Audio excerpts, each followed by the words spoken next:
damage that did, but I had a feeling that it did some. You don't hop over a guy like that and not get some damage. But right here, you can see one of the things that bent this slider, and I'm going to blame it on that incident since there's this yellow paint on it.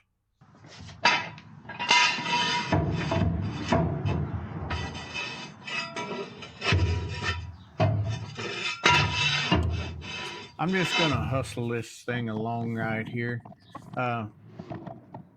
Man, it's just a matter of getting things back where they kind of need to go. Just broke out the crescent wrench. Seemed to be the easiest way I could think of right then, and just start getting it back together. Got to get that spring out of the way, get her jacked up, get the spring completely flopped out of there.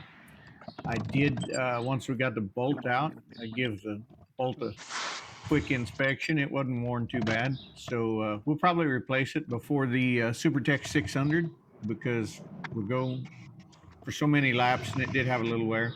I had to get the spring out of there so I could work on it with a hammer a little bit. I want to get it like pretty straight and make sure that our bolts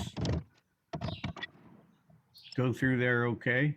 And you see me checking the bottom heim on the shock a little bit, and sure enough, it was pretty stiff.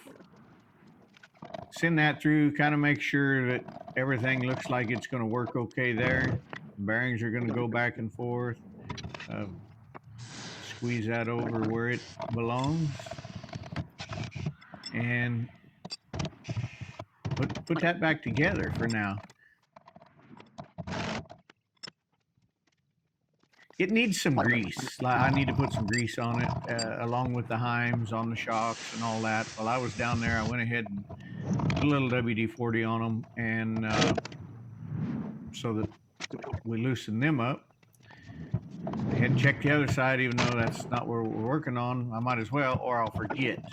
So sure enough, it was kind of tight. Worked on it for a little bit, moving it around, getting it loosened up. I do need to go buy, I use like the aerosol white lithium grease is actually what I normally use on them when I do it. Unfortunately, I don't do it enough. I'm being honest with you.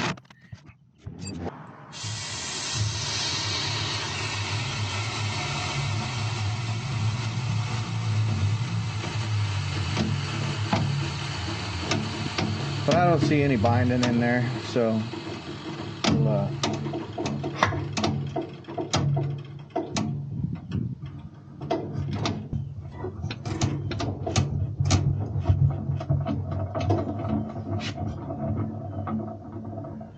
we'll get that taken care of. I'll put a little grease on there, and we're going to call that good. So that part's ready. Next thing, the bumper, and then we got, I'm going to change the ring and pinion. We're going to go from a 650 to a 720. So thank you all for riding along with us today. Any questions or comments down the bottom? Sure, there's something.